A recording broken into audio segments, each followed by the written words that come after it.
Donc, pour moi, le rénover, c'est l'aboutissement, je dirais, un peu en parallèle, mais porté par le politique, d'une très vieille bataille de la gauche sur l'enseignement. Et donc, c'est une des premières concrétisations de la nécessité de sortir euh, de clivages très, très serrés, humanité ancienne, humanité moderne, technique.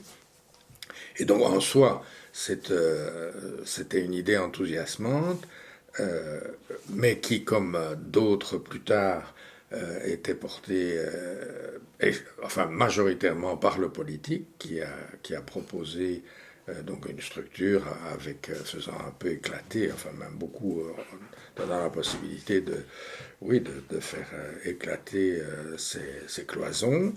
Les écoles ont été invitées à s'inscrire dans le rénové à leur rythme et en consultant ou en ne consultant pas les enseignants, ça dépendait de nouveau un peu des situations locales.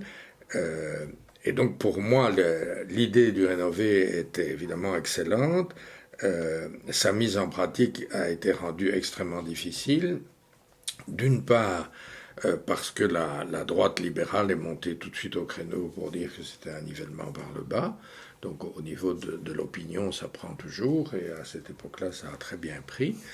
Et d'autre part, mais enfin l'un étant lié à l'autre, le financement que supposait le rénové n'a jamais été euh, prévu et adopté. Et donc le rénové, en tout cas dans ce qu'il avait de révolutionnaire, n'a pas été possible, faute de financement et faute d'adhésion large du corps enseignant et de la population.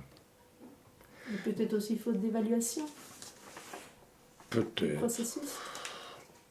peut-être, ça je ne sais pas, je n'oserais pas dire, moi, mais donc c'est certainement un triste flop, mais bon, par rapport à l'actualité, ça fait réfléchir aussi sur introduire dans l'école et dans la société un projet, oui, je dis bien révolutionnaire, qui révolutionne en tout cas le fonctionnement des écoles secondaires et l'accueil que ça rencontre et dans la population et sur le terrain enseignant.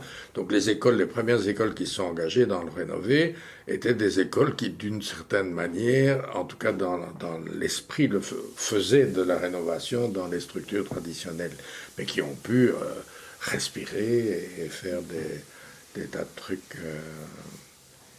trucs nouveaux. Mais donc là, c'est à la fois l'état culturel global et l'absence de financement par le politique, de continuité par le politique qui a, à mon avis, a fait que c'était un échec relatif, parce que malgré tout, les écoles continuent à fonctionner tant bien que mal avec l'esprit du rénové. Et les vieilles structures rigides, humanité ancienne, humanité moderne, n'existent presque plus. Elles sont encore maintenues, je crois, à la ville de Bruxelles, entre autres.